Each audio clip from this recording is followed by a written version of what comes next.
So you've got your dreamer home and you want to make it your own. So adding a few features to the courtyard, backyard or entrance can really make a statement of who you are and what kind of home you've got. Now, I love fire pits. They're great. You can pack them up and put them away in the warmer months, but for the cooler months, they really create an ambience and a reason for you to be outside.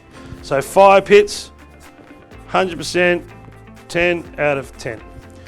Pots, they can give you a bit of height where you don't have it. So having contrasting pots and shapes, but following a theme. So if they're contrasting shapes and sizes, maybe pick the one color.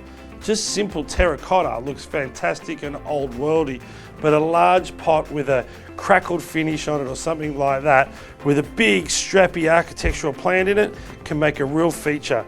And you underplant that with something that's heavily hedged or clipped and some more strappy grasses, and you've really created a point of interest in the garden. Plus the colour of the pot is another point of interest.